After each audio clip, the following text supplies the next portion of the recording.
মছন্দৰী কোনে কোনে খাইছে বাৰু এয়া মছন্দৰী ধুনীয়াকৈ ধুই পেলাই থৈছো আৰু ইয়াৰ লগত আজি বনাম মছন্দৰী শাকৰ লগত বনাম মসুৰ দাইলৰ লগত মছন্দৰী দি এয়া মসুৰ দাইল ধুই মেলি ধুনীয়াকৈ থৈছো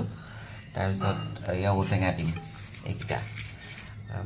মছন্দৰী তাৰপা ঔটেঙা আৰু মসুৰ দাইল এফালে কুন্দুলি কাটি থৈছো এইফালে লাও সিজাই থৈছো সিজাই পেলাই লাও ভাজি কৰিম কোনে কোনে এনেকে লাও বইল কৰি ভাজে বাৰ মোক জনাব দেই আৰু আজি একদম সিম্পল খানা এই ডিম কেটামান চুকতে আছে পৰি এতিয়া কিটা কি কৰো ভাবিব পৰা নাই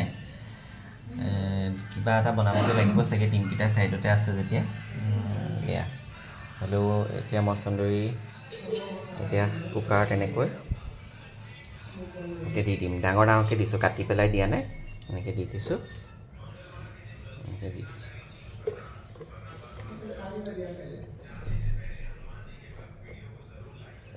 তাৰপৰা ইয়াতে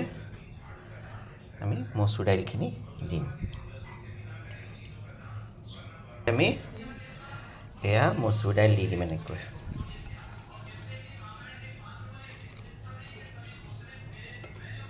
মসুৰ দাইলকেইটা ইয়াতে এনেকৈ দি দিম তাৰপিছত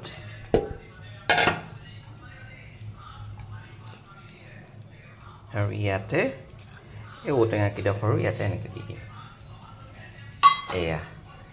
এই দাইলকণ খাই চাবচোন কেনেকুৱা যে ধুনীয়া হয় খাবলৈ ইমানেই বেছি ধুনীয়া গৰম দিনৰ মানে একদম দুপৰীয়াৰ এইকণ পাতলকৈ অকণমান বনাই ল'ব লাগে আৰু ভাজিৰ প্ৰয়োজনেই নহ'ব এইকণেই ভাত খাই দিব পাৰিব মানে মছন্দৰী যোনে যোনে ভাল পায় আৰু যোনে যোনে গুণটো ভাল পায় মই মানে বিৰাটেই ভাল পাওঁ মছন্দৰী খাই সেইকাৰণে মছন্দৰী আৰু মোৰ টেঙা জাতীয় বস্তুবোৰ মোৰ খুবেই ভাল লাগে মছন্দৰী ঔটেঙা এইবোৰ মধুখোলেং আজি বাৰু মধুখোলেং নাই কেতিয়াবা আকৌ দেখাম এনেকৈ কোনে কোনে খাই পাইছে এনেকৈ কোনে কোনে দাইলকণ বনাইছে মোক জনাব দেই এয়া দাইল তেল মাৰিবলৈ লৈছোঁ দাইল তেল মাৰিবলৈ লওঁতে ভিডিঅ' কৰোঁতে কৰোঁতে গৈ কেৰাহীটো অকণ ক'লা হৈ গৈছে দেই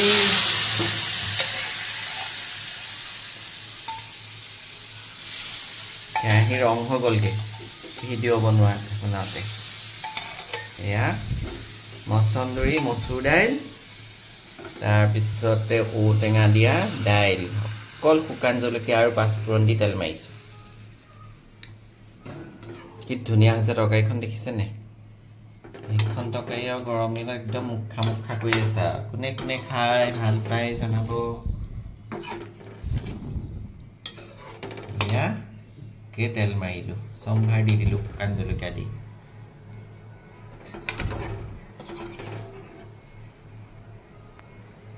আজি দুপৰীয়া ভাত খাব হৈ গ'ল খানা বনাই হৈ গ'ল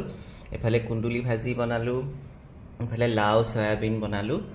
তাৰপৰা ইফালে সৰু সৰু আলুগুটি ভজা ইফালে আমি তিনিটা মানুহ যে সেইকাৰণে তিনিটা ডিম বইল কৰি ফ্ৰাই কৰি লৈছোঁ আৰু এয়া হ'ল ঔটেঙা মছন্দৰী দি মসুৰ দাইল এইকণ হৈছে মেইন আজি দুপৰীয়া তাৰপিছত এয়া অকণ মই ভাতত লৈ ল'ম এনেকৈ ইয়াতে লৈ ল'লোঁ পিছত এনেকৈ ঔটেঙা এডোখৰ এনেকৈ ল'লোঁ লৈ পেলাই এনেকৈ সেইটো ধুনীয়াকৈ এনেকৈ সানি লওক আৰু গৰম মই আজি একটেপা খাম দেই দেখুওৱা নহ'লেই এনেকৈ লওক কি যে ধুনীয়া হৈছে নহয় তাকে ঔটেঙাডোখৰ এনেকৈ মোহা মাৰি লওক আৰু ঔটেঙাডোখৰ এনেকৈ চেপি খাই দিয়ক আৰু ল'ব লাগিছেনে জনাব দেই